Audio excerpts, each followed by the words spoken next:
This episode of Mark Who 42's WHOniverse is brought to you by Mark Who 42 Books. They carry rare and used Doctor Who books at an affordable price.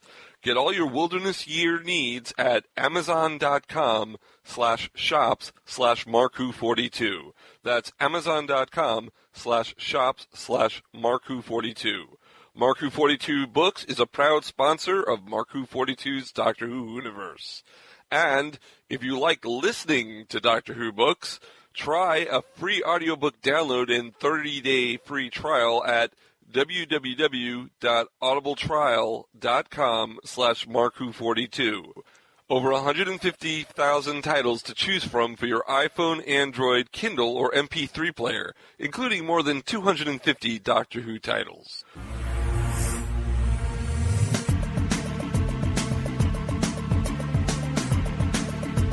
This is Gareth David Lloyd, Yanta from Torchwood, and you are listening to Mark Who 42's WHOniverse. Mark Who 42 WHOniverse. Welcome to Mark Who 42's WHOniverse, Doctor Who WHOniverse, that is. I'm your host, mark-baumgarten, and listen. To who we have also on the show, we've got Patricia-helm and Eduardo-m-Freyre. If you hide under my bed, I get the baseball bat. And my name's Christian-basel, and oh my god, listen, my OMG LOL WTF. Yeah, I kind of felt like that too. Yeah, we're going to be talking about the episode Listen that was just on last weekend. But first, let's go to... But first, listen in to Doctor Who News by listening to our Doctor Who correspondent, Patricia-helm. Patricia-helm, we're listening to you. I'm sorry, but if you use the word listen that often, it makes you think that you like the episode. And I'm getting ahead of myself. Go with the news, Trish. I think we just started a new drinking game for this episode. Listen. Listen. Listen, listen, listen. Oh, everybody's drunk now. I'm not as sick as you drunk I am. Please don't drive and listen to this with alcohol. No. Oh, okay. Well, the final numbers for Robot of Sherwood came in, and the final total was 7.28 million people. This is the British ratings. Now, the overnight figures for Listen came in, and it dropped a bit. It went down to 4.8 million, which is a drop down from 5.2 million, which was from Robot of Sherwood, and that's also what it was for Into the Daleks. So it's dropping a little bit, not terribly, but I thought it would actually have been a little bit higher because I thought the promos for Listen were quite good. And the promos were excellent. Yeah, I thought it would have dragged more people in than that, but yes. Well, Samuel Anderson, who plays Danny Pink, he is not sure if he's going to be back for next season. He hasn't been signed on. He's let them know that he's available, but he hasn't heard anything yet. Oh, poor guy. Yeah. I want to do the show. Yes. He's waiting. He's the guy who waited. And they started... No. Well, they started filming the Christmas special, and Jenna-Coleman, she's still refusing to confirm if she's going to be in anything beyond the Christmas special. And she says it's because if they let people, I guess they had a big meeting with Moffat and everybody and decided not to reveal anything about her character because they want people to tune in and watch it. They said if they know she's going to be in the next series, then we're going to know that she's going to be okay. If they know she's not going to be in the next series, they'll have higher viewership. Tell me how I'll definitely watch. Wow. Tell me how you really feel, Mark. Okay, I will. Yeah. It's just like the House of Wax when they mentioned the Paris Hilton was going to die. It's Paris like, Hilton watch Paris Hilton die. I'll see it to watch Paris Hilton die. Yeah, House of Wax. Clara died on the way back to her home planet. Not Earth. Are any of you having problems understanding Peter Capaldi? No. With this accent? No. I'm not, but apparently a lot of people are. And they're saying that's particularly for people in America and in other countries, that people are actually having to turn on their subtitles or rewind scenes and re-listen to it to understand what the doctor's saying. They actually talked to a speech and dialect coach, and she said that she doesn't believe it's purely the accent that's throwing off the American audience. Peter Capaldi, he speaks very quickly and says with a staccato rhythm, and without enough attention to articulating enough through the end of his thought or line, he kind of trails off. And so they're saying that because of that, a lot of people aren't understanding what he's actually saying. I haven't had a problem, but I don't know. But I guess they also talked to a British linguistics expert, and he says it's not just the overseas viewers, that actually a lot of people in the UK are having a problem too. I haven't. Yep. I'm actually going to see that book on my shelves from the Barnes & Noble. It says Peter-Capaldi for Dummies. To translate everything. Apparently everybody understood when he was Malcolm Tucker what he was saying, but everything else in the real Doctor Who world. English to Capaldi dictionary. And he said that a mild Scots accent seems to cause no problem, like like Sean Connery's accent, but broad accent, you might need to turn the subtitles on, as in the movie Trainspotting, which I don't think Peter Capaldi is as bad as in Trainspotting, but because I did have to turn the subtitles on for that movie.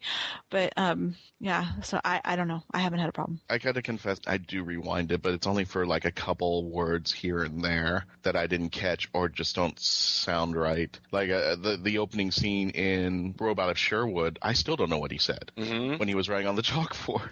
And I still haven't turned on my closed caption to find out. But I can sympathize with people, but I just kind of let it go because I'll try to watch the next scene or the next piece of dialogue, and usually you go, oh, okay, that's what he said. I've only had problem with maybe like one or two lines, but it's throwaway stuff. Like when he was talking about where's Wally last night, I didn't get the final line that he said, but it wasn't that major. You know, it's just one line. All right. Well, going back to the Christmas special, this is news that just got released really recently because I didn't see it yesterday. There's rumors swirling around that Nick Frost, who we all know and love from Hot Fuzz and The World's End and Gotta be kidding me. Shaun of the Dead. Oh, yeah. He may be having a guest role in the Christmas special. Excellent.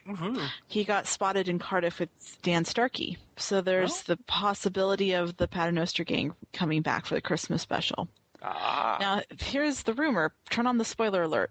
Okay. Because this is possible spoiler. Is that too loud for you, Christian? Yes. Sorry. Good. We like it when you suffer. Where is the speaker anyway? Where'd you put it here? It's behind your... don't you feel the prick of the hair on your neck? It's right there. Listen. Keep going, Trish. Listen. Keep going. Listen. Keep going. Yep. So he is rumored to be playing Santa Claus. Or at least someone that looks like him. He's going to play Santa Claus? Yes. Oh. Maybe the real one? The real Santa Claus. Yeah. Or as we better know him as Jeff. Yeah, hey, that's a big spoiler too. Not everybody knows his real name. Oh. No, they had that in we had the alert on, so we're fine. No, that was in the past episode. Christmas Carol. Oh. I just ruined Christmas, right? Just like you just spoiled Christmas for me. Right. And I'm Jewish, and you spoiled Christmas for me. That's sad. That's sad. So the BBC, they've released the official synopsis for The Caretaker, which is the episode after next week's, after Time Heist. After Time Heist. Yeah. Time Heist actually looks really good. Time Heist, yes, I am looking forward to Time Heist. But here's the thing. I was looking forward to Listen. And I can't say, I've been just saying it the whole beginning of the show. I actually did not hate Listen. Listen was actually pretty good for what it was. Well, tell us about this new episode that's coming up after Time Heist. It's written by Gareth Roberts and Steven Moffat. Oh, Steven Moffat. He's writing a lot. He's co-writing a lot of these. He doesn't trust anybody. He trusts Mark Gatiss, and that was it. Gareth Roberts and Steven Moffat? Yeah. So we got a new author by the name of Roffat. Oh, God. Okay, we can delete that one. No, it's in there. It's staying in. You're listening to Mark Who 42's WHOniverse on krypton-radio. Just shove that in there, too, while we're... Make sure when I make a mistake, everybody in the WHOniverse knows. That's right, Christian. That's right. So tell us the synopsis of this episode. What's it called again? The Caretaker. Oh, is it about Tom Baker? He was the curator. Oh, the curator. That's right. The doctor was the caretaker in... The Doctor, the Widow, and the Wardrobe? Yes, thank you. Doctor, the Widow, of the Wardrobe. So the synopsis goes, the terrifying Skovox Blitzer is ready to destroy all humanity. But worse, at any second now, Danny Pink and the Doctor are going to meet. When terrifying events threaten Coal Hill School, the Doctor decides to go undercover. That's it. The Skovox Blitzer? Yes, Skovox Blitzer. Skovox Blitzer. Oh. I don't know what that is. I have no clue. Yes. It's coming after the iPhone 6. But he's going undercover at a school again?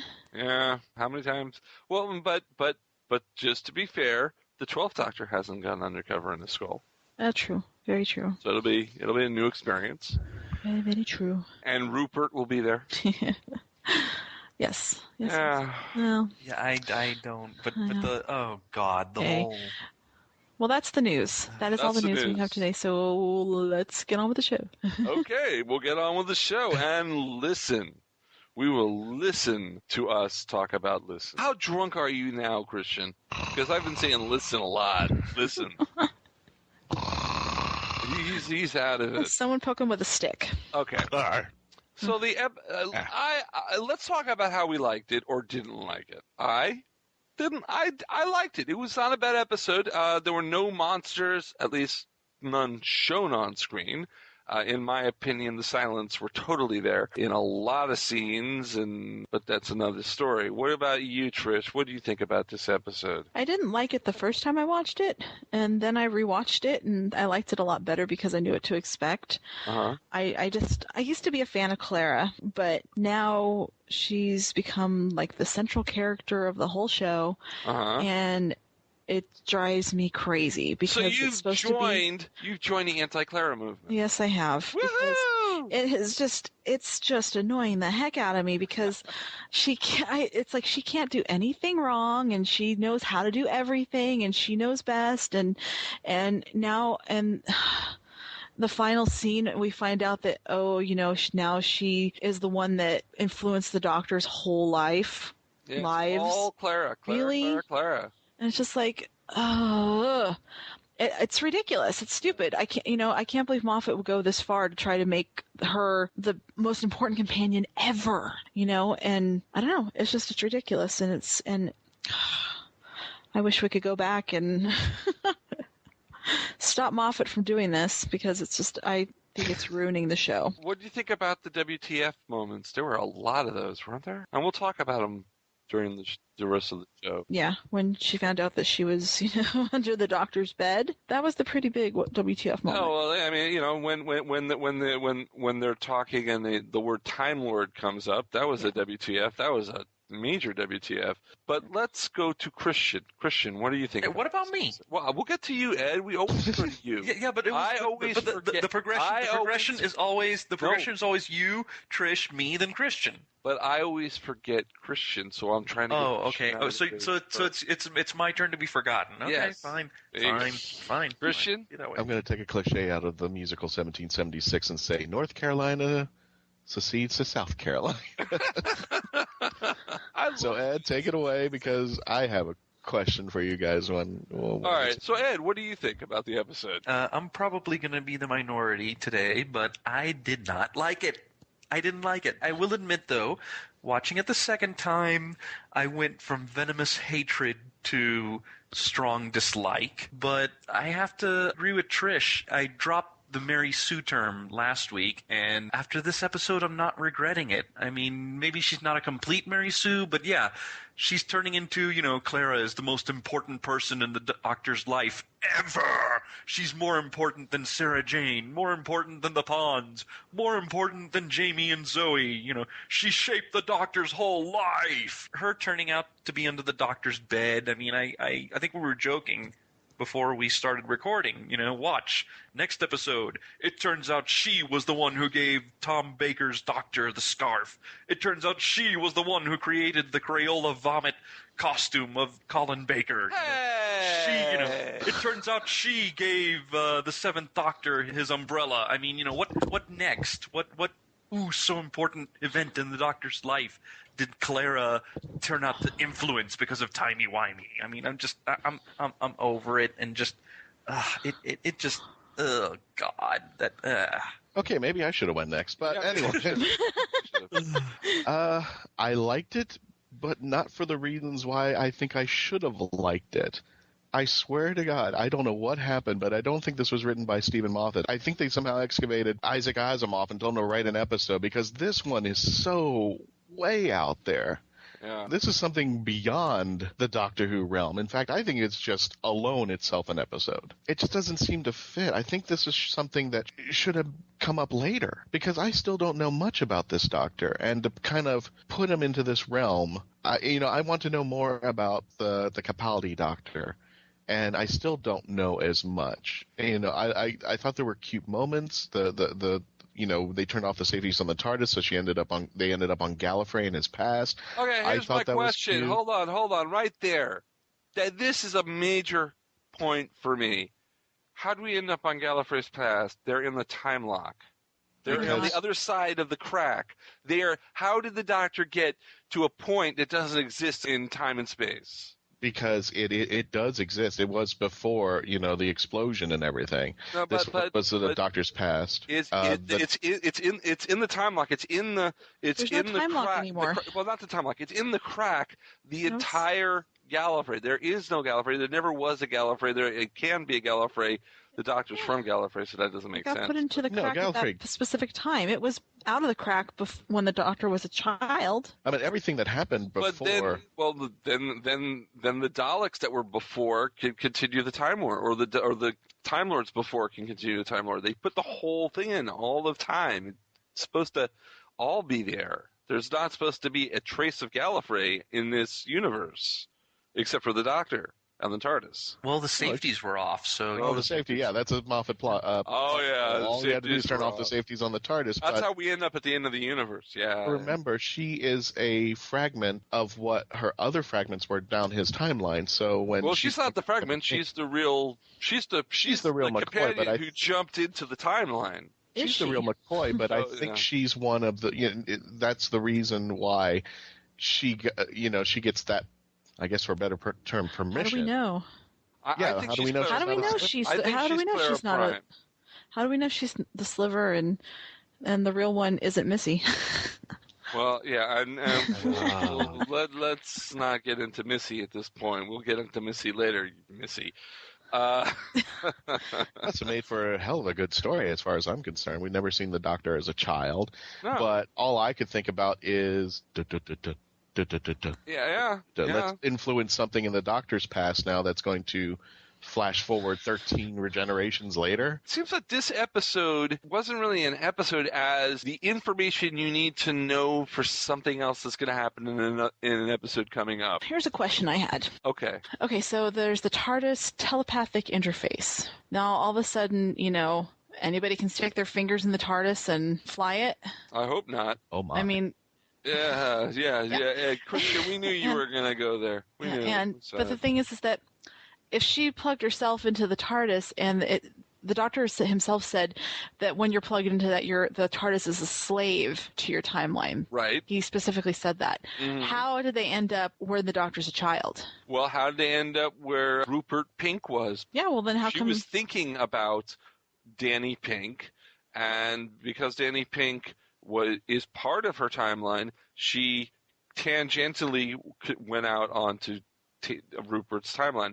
And I think the Doctor, if you saw when she was plugged in, the Doctor jumps up for half a second. He has like a spasm, and that is enough of a distraction for Clara for the TARDIS to zoom in on the Doctor. The same thing happened when the phone rang. I know, but the thing is, though, she was seeing a Danny Pink, I'm assuming, and maybe, I know you're not supposed to assume, but I'm assuming that Clara and Danny are connected at some, right. That their timelines are intertwined, and they're probably going to get married and have kids and all that stuff. So it makes sense for her to, And the Doctor and Clara were intertwined in the name of the Doctor. Oh, okay. I mean, wasn't it?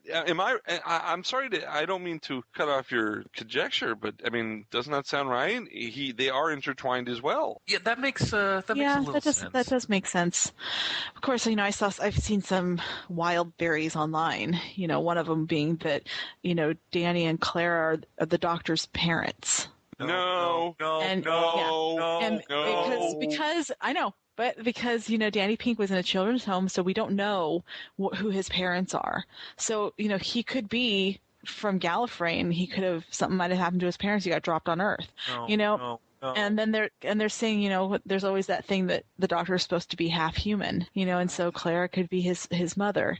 And, she gives him the little toy soldier back on Gallifrey. And how does that end up as a family heirloom? Not only that ends up with the Doctor now, so you can tell that soldier is probably going to show up somewhere along the way, intertwined with Danny Pink. So, I mean, it's too timey-wimey for me. My head hurts. Yeah, my head is killing me now. Speaking of heads hurting, and somebody answer me this question, because this is where I think Isaac Asimov gets into the role a bit here. Okay. When into the history of Doctor Who did the Doctor ever throw away the laws of time for an obsession? Wow, let's keep that silence going for another minute. Where did he throw away the laws of time in this episode? Yeah. He's going back through when he goes and picks up Orson Pink. Uh-huh. When he's going back in the time where he drops off Clara at the point where she leaves the restaurant. Remember Father's Day? That wouldn't have happened. I mean, he's really pushing it to the point for this one obsession to find out what that creature or myth is that's been stalking him or following him or been under his bed. That whole thing is, it was like, never seen it before. I've got to know. Because he's scared, because he has fear. Well, does it ever happen in Doctor Who? Yeah. I've just never seen it. Well, hey, originality is good every once in a while. Maybe not in this case. But here's a question related to Christian's question. And actually, I have the same thought about the question from Into the Dalek, Am I a Good Man? Uh-huh. What set this off? What happened that set the Doctor off getting obsessed about this question, which is, what is the thing under the bed? What causes those hairs in the back of your neck?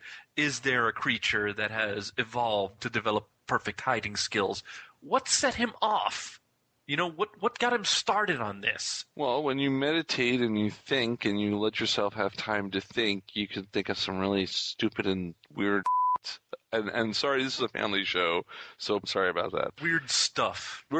This is now defining the Doctor that we have, the 12th Doctor, to where he will, Time Lord Victorious is now on, and, laws of time don't mean anything to me. I can go back, I can take off the safeties, we can now go back into my history. I mean, if that's the case, that's fine, I'll accept it. Yeah. I just didn't see anything leading into this moment. The whole time that moment was going on, he was describing the silence. Wasn't he? He was like, "What's there when you can't see it, and is in the room behind you?" And I was thinking. And then when he talks about out of the corner of your eye, that's right. That was what was used with the silence. Yeah, and here's the thing about that: the Doctor, because he doesn't see the silence, may not remember the silence either. So I think the silence may come back this season because I think they were in this episode.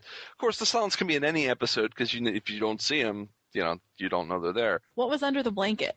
What do you guys think? Now, under the blanket, that's a... Oh, God. Well... That's not a family-oriented movie. Oh, shut up. Oh, Lord. Now, if you go with the attitude that there were no monsters in this story, it was just a kid that was playing a prank. Did you notice when they were on the bed, the little tassels on the blanket never moved? No. They never. So if it was how could it be a kid? How did they get under? There was something there. And there was no noise when it moved. And what made the pressure in the air bubble around the time ship at the end break if nothing went through it to come into the time vessel? There definitely were monsters in this episode. We just didn't see them. When the thing in the blanket, after it pulled the blanket off, I tried to pause it to see what it was. What did you see? It was very blurry, but it almost looked like a Roswell alien, like the top part of the head. Did it look like a giant head though? It looked like the point of the head was bigger than what eventually came out under that blanket. Like I don't think this episode is over. I don't think And then- silent. I don't And think then silent. when it left the room or whatever, I kept trying to pause it. It was like this blue flash of light. Mhm. And I'm not sure, and the door shut, but I'm not sure if it actually went out the door, or if just the force of whatever it was. It's almost like it teleported out or something. Yeah. Yeah, and a flash of light. It's like, where have we seen the flash of light this season? When did people go to the promised land? But There you go. but there's been There you go. there was no mention of the promised land or Missy in this entire episode. No. Well, along those lines, Trish, could we actually pose this question that whatever was under Rupert's bed was not what was under the doctor's bed? These could be two different totally things that occurred, and they just happen to be coincidental, and there will be a story in the future, I hope, to explain what was under Rupert's bed. Confused? You won't be when we return to Mark Who 42's universe on krypton-radio. We'll be right back. Attention all Whovians! While you're waiting for the new episode of Doctor Who, start your own adventures with a book from Mark Who 42 Books. They carry unique and rare books at affordable prices. Visit amazon.com/shops/Mark Who 42. That's amazon.com/shops/Mark Who 42. Mark Who 42 Books. Set your imagination free into the Whoniverse. The Pull Bag is the GCRN's place for everything you need in the comic book world. We focus on new and current comics, while also tackling a few back issues here and there. So join the entire GCRN crew and see what issues the hosts have with today's panels. You can find the Pull Bag on iTunes, geekcastradio.com. Make your great escape into comics. The voice of Christian-basel, take one. Hi, I'm Christian-basel, and I would like to provide my voice for all your voiceover needs, such as... Okay, like an announcer. Like a what? Like an announcer. For all your voiceover needs, such as animation, radio, announcements, introductions... Now an old man. I can even record voicemail for all the Meshuggahs that call you. A pirate. Arr, and it won't cost you a lot of treasure for me services. Arr. Creepy movie voice. Just call 407-761-2679. 407-761-2679. Or email voiceofchristian-basel@yahoo.com. Well, how was that? That's a wrap. Do you like retro shows? Did you grow up in either the 80s or the 90s? Then tune into Telecast, geekcastradio.com's newest podcast. Join us here on the Telecast as we revisit some of your favorite shows, such as Clarissa Explains It All, Salute Your Shorts, Saved by the Bell, and much, much more. Only on geekcastradio.com. Hello, this is Rob Shearman, and you're listening to Mark Who 42 Whoniverse. And we're back with more of Mark Who 42's Whoniverse. I'm Mark Baumgarten. I'm here with Trish Helm, Eduardo-m-Freyre, and Christian-basel. And we were talking about the entity that was in the room, the blanket. Okay, here's the thing, though. I mean, this sounds ridiculous, but, when thinking about whether or not it was a human being or an alien or whatever, why did it take the bedspread? See, that's the bedspread part was to make you go with it was some kid. Where'd the bedspread go? Well, it's cold in the promised land. It's cold in the promised land. I guess. It's not. Or maybe, the promised land is nice and temperate. Yeah. I mean, what if it's one nice of the and temperate? What if it's little minions that go around looking for people that are worthy to go to the promised land? That's what's under your bed. Sorry, I thought this was Old Navy. I thought this was on sale. Yeah, I mean, it's shoplifter. It's one of these things where I don't know. Here's the thing, and it's one of these things where I don't know if I want to go on this tangent because, the way Moffat is, there's always something. It's like, you always have to pay attention to everything because the lack of noise, even the flash of light, could be attributed to simply just the characters and the audience filling it in because, this episode is supposed to have this atmosphere of, this atmosphere of dread. So, it could be that there was no flash of light and it was Clara and Rupert and the Doctor filling in the flash of light because that's supposed to be a supernatural creature. Right. Same thing with the lack of noise. The fact that Clara dismissed it offhand as being maybe somebody under the bed, it kind of makes me wish we would have a scene somewhere where Rupert's at lunch and then we have like one of the little kids waving all of a sudden waving the blanket in front of him going, "Ooh, I'm the thing under the bed you're not supposed to look at. Ooh, stop looking at me." I don't know. Now, I have a question for all of you. Yes. Why isn't Wally in every book? Where is Wally? Where's Waldo, for God's sake? We're in America now. We could say Waldo, but in England we'll say, where's Wally? Where's Wally? He was under Rupert's bed, and he just took the blanket and Wally. ran. Yeah, That was he Wally. had the hat. That's why you saw the point, because the bigger head, because it was the hat.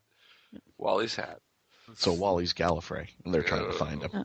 Yeah, that moment actually, it felt more like an 11th Doctor moment. It was, yeah. It was a nice little joke there. I mean, you could see Matt Smith being the one going, "I can't find him. Where is he? That's not a Where's Wally book. Oh, then I just wasted my life." You know, it's yeah. How much did you guys love the Once Upon a Time? The end. Where did he get dad skills? Where did he pick up dad skills? No, I've actually read that in a comic book. I forgot which one. Oh my god! But he was with the Pawns, and he puts a girl to sleep with some alpha wave augmentation. I saw it, and I remember the mothers going like, "Doctor, you need to teach that to every mother on the planet." I wish I knew. I would love that, please. No, it was funny, but it was a very sad ending. But I just remember he can put children to sleep. It's kind of awesome. I thought maybe he learned from Madame Vastra how to put you to sleep, because that just happened. She put him to sleep, so I thought he learned from her. Yeah, but we didn't hear the toing. No, we didn't. You know, we didn't hear the piano dropping on his head. Yeah. There you go. It would have been funnier if really dropped the piano on Rupert's head and put him to sleep. Now that would be and that's mean, Christian. That's mean. That's mean. I thought you didn't like the kids in Doctor Who. No, I liked Rupert. Rupert was the first kid. I thought he was, that was not bad. Rupert was a good kid. Besides, the problem I had was with those two kids from like last season that Clara was taking care of. Oh my God, I'm so bored. You know, that's what kids act like. It's that's so what stupid. Kids act like, though. You know, honestly, yeah. If Angie had been in this episode, she'd be like, why can't they turn around? Why can't they turn around? You know, come on, that's so lame. I want to turn around. I want to turn around and see the monster. Back with these two. What's going on?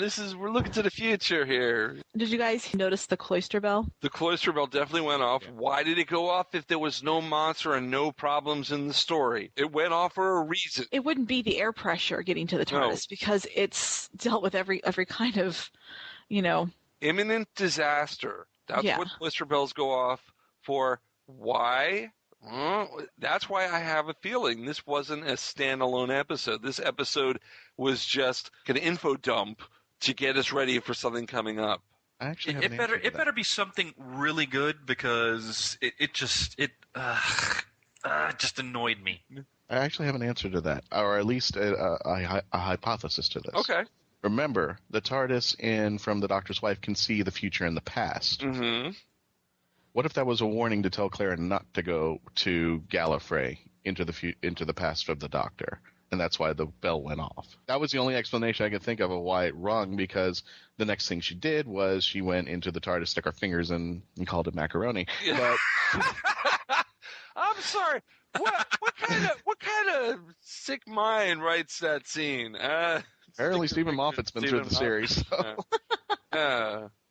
I don't know. Her sticking her fingers in there, I'm reminded of those old Palmolive commercials. You're soaking. It's Palmolive. You're soaking in it. It's TARDIS. It's TARDIS. You're soaking in it. Like, did you notice the first time she did it, that when she tried to pull her hands out, she couldn't get her hands out? Yes. She had to really pull. Oh, that's fine. That's kind of disgusting. Someone's been reading too much fan fiction. Oh, yeah. Trish, stay away from DeviantArt. That is not a slight to anyone who uses DeviantArt. DeviantArt is a perfectly fine website, and you should use it if you want to. Don't get us ostracized by DeviantArt, Ed. What is that? Hey! If Chris Hardwick can joke about DeviantArt, so can I. You're no Chris Hardwick, okay? Not today. Am I the only one that finds symbolism that Clara is the monster under the Doctor Who bed? She is a monster. Who bed? And I'm wondering if this actually relates closer that Clara is missing. Going to my theory. Going to your theory. I'm picking up to your theory. Let's remind the people what your theory is. Go ahead, Christian. Missy is either future Clara or one of the Clara slivers of time that went bad. The bad seed. The bad seed. Oh my. We're still going there, Christian. You still have to go there. Yeah, family show. Family show. What? Okay. Sorry, did we talk about Clara recognizing the barn from Day of the Doctor? One thing I noticed was that Clara, when she was talking to the child doctor, she talked to him about how one day he'll come back to this barn. And then we had, the image of John Hurt, right, the war doctor. And, so she recognized the place that she was in as the barn from the Day of the Doctor. How'd she do that? I didn't. It's like it didn't look like it. It didn't look like it.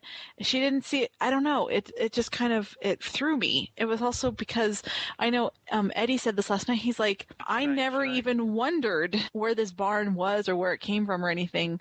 Why did they feel the need to answer this question? Right. It's yeah, exactly. Like my words were, this is the answer to a question nobody asked. Oh yeah, Steven. First you don't give us information and leave us hanging on so many plot threads, and now you answer questions we don't want answered. Okay, Christian. Where is Wally? Christian, did you ever wonder about the barn Day of the Doctor? Actually, I did, but I was so enthralled by what else was happening, I didn't even care. I just thought it was a cute barn. Okay, and Mark? My question is, why does the high mighty Time Lords need a barn with no animals in the middle of a mountain range somewhere? First of all, it was in the middle of a vast desert. The land was everywhere in the shot. There were mountains around. There were mountains in the far back. But think about it. This was in the past on Gallifrey. Maybe it was a working farm. Do we know for sure it's on Gallifrey? That was the doctor's home, was right there, and that barn was part of the homestead that the doctor's family lived on. The man and the woman that were talking, though, they didn't sound like they were his parents. Well, the way they talked, it didn't sound like it. The way they talked about him, it didn't sounded parental. Like they were. It sounded like foster parents. Foster parents, exactly. Yeah, totally sounded like foster parents. Or maybe not foster parents, but it sounded like he was in some sort of a group home or something. Yeah. And they were the caretakers. Yeah, that's what we meant. Why is he crying? He says he's crying all the time. Why? I don't know. I mean, if he is in a children's home, what happened to his parents? I always assumed that he grew up with his parents. Yeah. Speaking of parents, speaking of family, let's go back in the episode to the date. Okay? And I'm a little weary of this editing so that things happen, then you cut ahead, then you cut back, and you cut ahead, and cut back. But that's Steven Moffat's style of storytelling, C-coupling if you want to understand that. Danny told Clara that it was that the reason that they didn't get together for the drink was because of family stuff. Danny has no family. Danny has no family. No. Danny is in a group home. Rupert is in a group home. Danny has no family. What is he talking about? Huh. Well, he could have gotten adopted. He could have gotten adopted, right? But, Let's take a page back a little bit to Robot of Sherwood. Remember that Robin was relating to his story because he said he grew up in wealth and one day he decided to run away with the TARDIS. The Doctor thought he was talking about himself, Robin Hood, but no, he was talking about the Doctor and how their histories kind of crossed each other, that they were the same person practically as far as how they came to be. So we know, at least from what Robin Hood heard from Clara, that he was born in wealth, but he ran away from it. Right. I mean, he had everything, but he decided to do the right thing as opposed to the rich thing. But, Danny doesn't have a family. But if you go back to what Orson Pink said, or what he didn't say, what he implied, was that time travel is something his family is associated with. Bringing the fact that maybe if Orson is the great-grandson of Clara and Danny, maybe when he had family stuff to take care of, it was future family stuff. Did you notice when they were watching the videos of Orson, the little crawl at the bottom, it was a quote from him saying, "Time travel is in my blood." Yeah, I wonder what that means, folks. The Mary Sue. We're going to have to stop calling her a Mary Sue. We're going to have to start changing all the sites on the internet, and it's no longer a Mary Sue, it's a Clara. Let's reverse it. Mary Sue is a Clara. Clara, it's Clara is Mary Sue. Clara's Mary Sue. Mary Sue is a Clara's the ultimate Mary Sue. Yes. Yeah, no, I don't know if it strictly follows the definition of Mary Sue because, due to the fact that she was created by Moffat. Well, that's true. It's not a fan-made thing because Moffat wrote it, but he is a fan. I mean, she's just so important. Oh, she just is such an influence on the Doctor. Oh, her story is just so. I'm getting so tired of it. You know what? I think I need a drink. I think I need a drink, so I'm going to say, listen. All right, good. Now I can take a drink. You're driving me to drink, Ed. Yeah. Listen. Going back to the date thing. Uh-huh. I'm sorry, but other than the last scene with Clara visiting Danny in his apartment or home or whatever. Were they making out? Or were they having... Yeah, okay. Yes, that's as far as the last time we saw they were making out. Okay. We'll see if the next episode they talk about having breakfast. Or Clara does the walk of shame into the TARDIS. Nice! Yeah, and you still have your makeup on. Yeah, but, no, she doesn't. She never has her makeup on. But going back to the date, I mean, other than the last scene, this just felt like a bad romantic comedy. It was. I mean, it was just a bad romantic comedy. I already hear the announcer in my head, she's an English teacher who travels through time. He's an ex-soldier who's back in the world and doesn't know how to relate. It's the soldier and the English teacher. How will they get together? Ugh, God, I'm like the way he was banging his head on the table. That was me. It's like stop. It was all of us. Stop. Make it stop. Doing all of us. See, that's the thing. When she was going over the description of the caretaker, I'm thinking to myself, oh God, no. Did you notice in the description, they made the Doctor meeting Danny more important than something that's trying to destroy humanity. Oh God, no. It's like, really? No. That's even worse? Again, it feels like bad romantic comedy. What will happen when current boyfriend meets time travel boyfriend? Watch the hilarity! Are we sure Moffat's signed up for Series 9? Because I think we could use a refresher. I think we could use another showrunner. Not the guy from Crime Traveler. Meanwhile, I watched the opening credits of Crime Traveler a couple of days ago just to remember this show. And oh my God, that's boring. and sappy. Mark Gatiss and Neil Gaiman, can we do something like that? George R.R. Martin, the new showrunner of Doctor Who. I'd watch it. Boots. Hashtag Beth. I haven't forgotten. The Red Wedding of Riversong. The Red Wedding. I have a question. I'm just going to pose for this, and I think I'm probably just going to do the minority thing and defend Moffat. So here we go. Defend Moffat because he needs defending. Here's the question. If we're going on the theory that Clara is a splinter of many Claras that ended up saving the Doctor, and if we use it, for scientific purposes, this equation that this Clara is saving the Doctor, but is not done. And remember, at the end of her confession, she lives, she saves the Doctor, she dies. So apparently there's something. Could we, in theory, believe that this particular Clara is not done saving the Doctor, even though she may have saved him in certain aspects? She went back into Gallifrey again, just like she did in The Name of the Doctor, where she convinced the first Doctor to go into the correct TARDIS, as opposed to the other TARDIS he was about to get into. That she started the timeline. She started the story. She started the series. No. I know everybody is, and I'm on the bus too, to say that we're kind of disliking character because she's becoming the central point, but isn't that the whole purpose of the Claras that have, because she has been an influence and a savior to the Doctor? Well, see, I never liked that storyline. I never liked that storyline from day one. And now we're still in it. I thought The Impossible Girl was over. See, I like that storyline, but I think it should have ended at the time of the Doctor. That should have been it. That was the savior. We saved him. She did her one thing where she got him his 12th life, per se, the 12th Doctor. A whole new set of regeneration. A whole new set of regenerations. But yeah, I think that should have ended, and now we should have gotten a new story of Clara. And I still don't know why they're together. What attracts them? What keeps them together? Well, I mean, you could tell there's friction. That. I was thinking about that, and it brought to mind, why did Perry stay with the Sixth Doctor? She liked it. She liked the Fifth Doctor. She liked Peter Davis's Doctor, but they were only together for 2 stories. And then Colin Baker comes on and strangles her, and they have arguments, and they're cutting each other down throughout his entire first season, Colin Baker. And why did they stay together? Because she had that attraction to time and space. Remember, the Sixth Doctor, and I forgot which episode it was that they were going aimlessly around the universe, and the Sixth Doctor challenged her and said, you think this is just aimless travel? I can just send you home.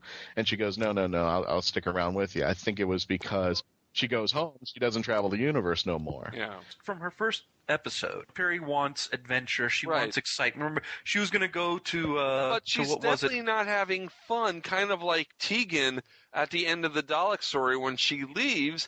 There's a point where you'd think that she would have had enough, and she never did. Clara, we thought she had enough. She didn't. The thing I think that's different about Clara, and, Clara actually has something that was continued from the Ponds. It's something that I call the commuter companion, where, they travel with the Doctor, but, they can go back and they can have a regular life, something that... I don't like that either. I don't like. I mean, well, that's one of the things. I mean, you're meeting with somebody who can travel through time and space, who can show you stuff that cannot be shown to anybody, and you're just going to be like, well, that was fun, but hey, on Monday I got to go back to the office. I mean, I don't like that. It doesn't work. When Clara leaves, whether it's at the end of this season or whether she ends up sticking through season 9, but whenever she says goodbye, we'll have a party. Well, that too. But, getting back to my point, after she leaves, I'm hoping that whoever comes in next, that it's not a situation where, today we're going to ancient Greece to see the actual 300. Oh, great. Make sure I get back in time because I got to go back to the law office or wherever they're supposed to live. It's, how about this thing where, once the companion is on board, they're traveling through time and they have to say goodbye to the life they knew. You think about it, the TARDIS could never really be steered to the right place. And so the companions could never get off, and go home. And now that the Doctor seems to be able to pilot the TARDIS better, it's possible. But I still don't like it. I think that, they do it like that. It's because they're trying to make the series more relatable to us measly humans. It's not working. It's not working. No, I agree. Because to me, you even told us that viewership is going down. You've even told us that viewership is going down. To me, I like the idea of going and traveling with the Doctor and, not having to deal with Earth, for a while. And I agree with that. It's like, why would I be doing all this stuff and be like, oh yeah, now I got to go back to work? Doctor Who is escapism. Work. It's escapism. Yeah. We're supposed to wish that we could be traveling with the Doctor and getting away from our normal boring lives. And for some reason, they have this need to insert this normalcy into this, and it's like, it doesn't work. This is to all three of you. Would anybody want to do this? Would anybody want to be a commuter companion? No. If the TARDIS showed up at your door and the Doctor said, you want to come travel with me, are you going to be sitting there going, well, I got to go back to the office on Monday, but sure. No. Yeah, I got those bills I got to pay. Got to pay those bills. Exactly. I don't know. Maybe I just don't know the right people. But if I asked this question of anybody, they would be like, later, and just run inside. Let me do this. I meant for normal people, but we're not the Impossible Girl, and we're not written by Steven-Moffat, so nothing's normal in this world there. But in the real world, the 4 of us would probably run into that TARDIS and never come back. However, I kept thinking back to another series called Torchwood. Now remember, it was Captain Jack Harkness who told Gwen, live your life. This can't be your life. Live your life. I was thinking, could the Doctor be taking a page out of that book for Clara? Now, I don't know where he would get it from or why he would do it, but that's all I could think about is maybe he wants her to live her life and still be able to go out on those ventures. Yeah, it's not a commuter train. But the other thing is, back to the relationship of the Doctor and Clara, why are they together? I mean, was I the only one screaming in the room shouting when the Doctor finally gave her a verbal slap right to the face and says, TARDIS, go now, Finally, he's finally said something to stand up to Clara, but she still gets the final word where he goes, do as you're told. I'm like, are you kidding me? Yeah. Yeah, no, it's, honestly, that scene and when he's talking to Rupert and he's showing that he has the bedside manner of a rabid Wolverine, that feels like looking at a doctor that we thought we were getting. He's almost like the Doctor House, and I hate to incorporate that, but he's a good man, but it's because he is choosing to do so, but he's doing it on his own terms, which may not necessarily go with the genre of what we know are like superheroes and such, but this is Doctor Who. It's not supposed to follow that path. It's supposed to be bizarre and weird, but still, when we get to that final point, we're going like, oh, it's because it's Doctor Who. This is a different show altogether. This is a different entity altogether. It's not supposed to follow the genre. We're supposed to go outside the box, pun all intended. Mm-hmm. Right, this is the story. But you see what I'm saying. It's like, when we have that moment, the moment of TARDIS now, do as you're told, and when he's talking to Rupert and he's like, is there, reasons to be scared? And he's like, yes. Capaldi was supposed to be a darker doctor. And those two moments feel like what we may have been expecting, that we haven't really gotten as much in his debuts. This whole sort of, I'm not here to hold your hand. And that's probably why we're under the assumption that this story is not just one train track we're following, and there's probably 2 or 3 of them that collide together. The same way the Weather and River song, when the other characters, when Vincent and Winston Churchill came back, we weren't expecting them. They just came back, but they became another point in the plot line that was going to happen. Maybe the same thing is with Listen. We're seeing one side of the track, but we're not seeing all the other tracks that are running through. We're just looking at here. We never did get to find out what was under that cover. I think that's something we're going to see later. Right, and that's what I was meaning when I said that this is like a bunch of little prequels to something that's going to happen.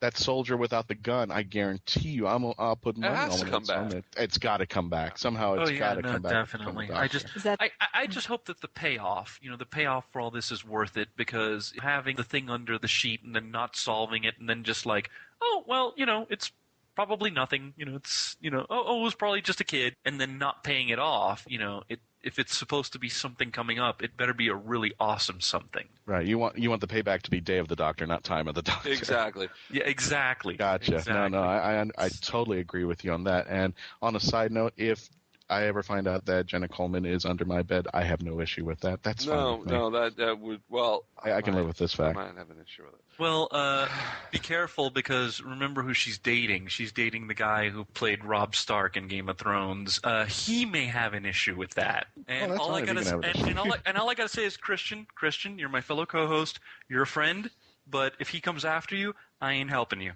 Okay, I'm sorry, but I don't think I can take on Richard Madden. Okay, I could probably try and fail. So you know what, you're on your own, buddy. Sorry. I want to talk about 2 lines from this episode. There were 2 lines in this episode that were really cool to be in this episode, and one of them was a line that was spouted by the 12th Doctor, Peter Capaldi, when he woke up from unconsciousness. And he basically bastardized a line that Tom Baker first said in Robot when he woke up. Tom Baker had said, "Typical Sontaran attitudes. Stop links, perverting the course of human history. I tell you, Brigadier, there's nothing to worry about. The Brontosaurus is large and placid and stupid." And in this one, when he woke up, it was Sontarans perverting the course of human history. There was a homage. I like that. What did you guys think of that line? Fun line. It's a fun line. Fun line. Nice little shout out. Yeah, nice little shout out. But the other line that's more important, and unfortunately it's a Clara line, fear makes companions of us all. Do any of you remember that line? I do to an extent, but oh boy, I hate to say that An unearthly child, when they're in the Cave of Skulls, the Doctor says fear makes companions of all of us, Miss Wright. And that's to introduce the fact that the Doctor has companions. And I'm glad you brought that up, because I don't remember that. I was actually taking out from the Star Trek page book, remember when they destroyed the current Enterprise at the time, and Picard says to something to the fact that time is our companion. and goes with us on the journey. So I thought actually it was stolen from that, but I guess they stole that from Unearthly Child. So well, they didn't steal it. Well, I mean, I that's what I was thinking. I was just like, oh boy, I hope they didn't do that. But apparently I guess they are paying homage to everything in the past. And I always appreciate that. They have to make it that Clara influenced the Doctor from the beginning. So, yeah, so everything she says, because isn't part of what she says even part of the oath that they say? Mm-hmm. A part of the Doctor's oath? Yeah. Never cruel. Never cowardly. It's also influenced Tim Allen later on in life. Never give up, never surrender. Clara's so important, she's breaking through to another franchise. I'm getting worried because all she has to do now is give birth to the Doctor, and she's got the complete set of influences on the Doctor now. Oh, God, knock on wood, before that ends up being, No, I don't. I hope that's not. I'm like, please don't. Let's not go back to the media pond again. God, it's a good story. Leave it alone. Yeah, no, it's oh God. As far as lines are concerned, one line that I did focus on second time around when I watched it is when Danny is talking to Clara, and the first time the date goes south.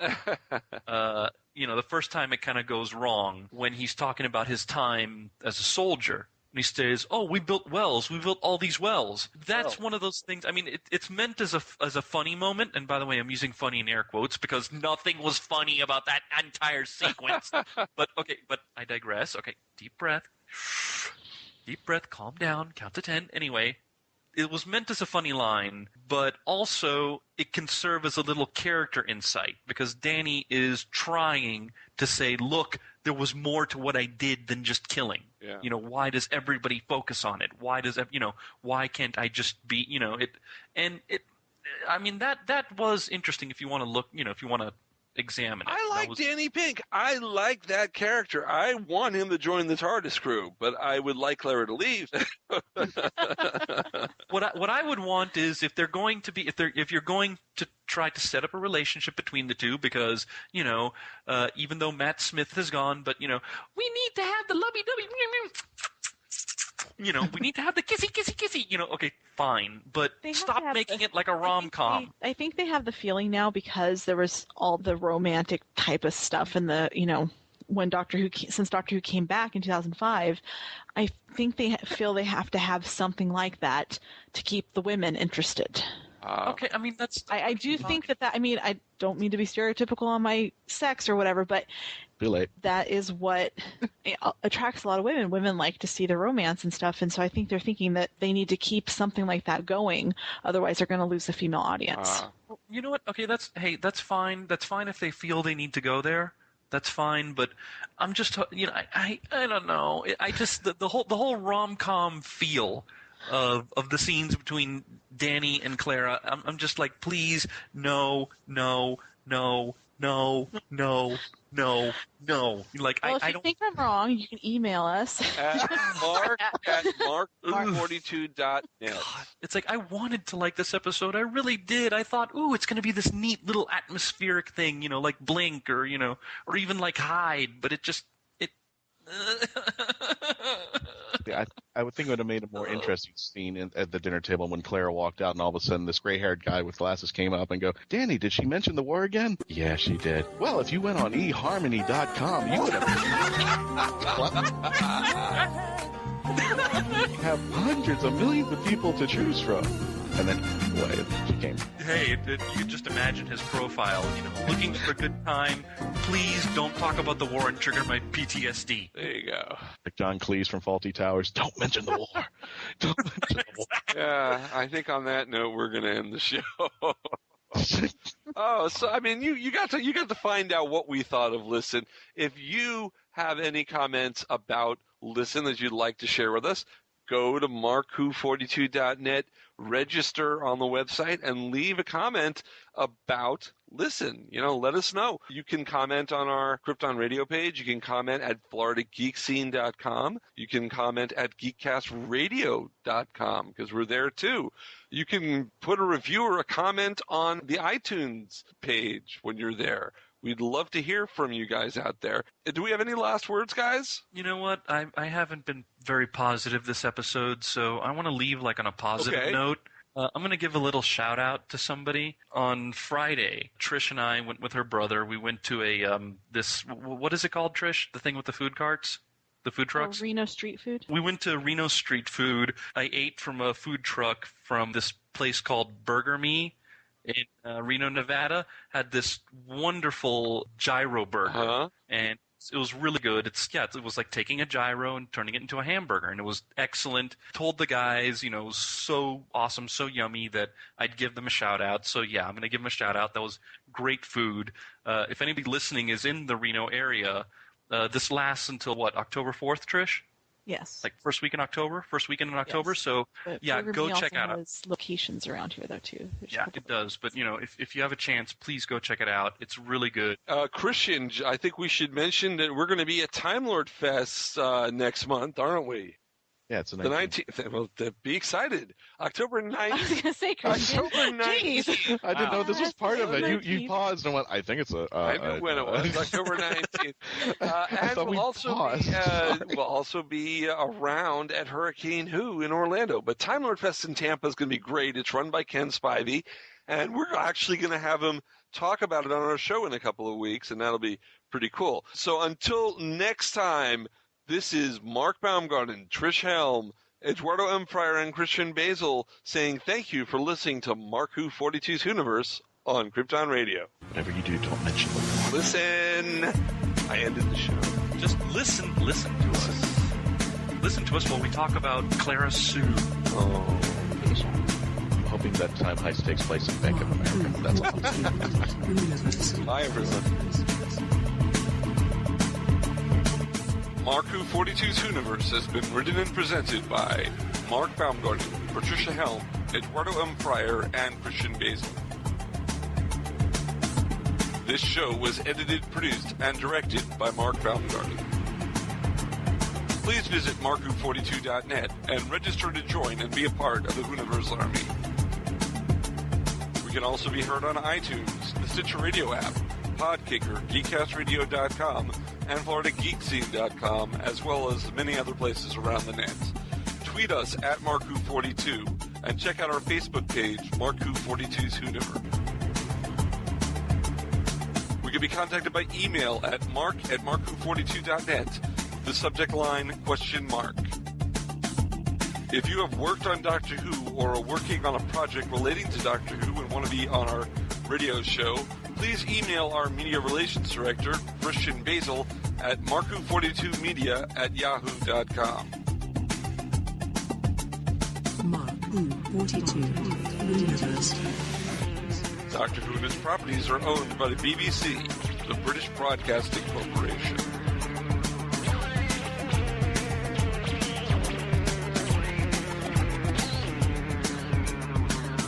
The show is owned and copyrighted by Mark Baumgarten, 2014.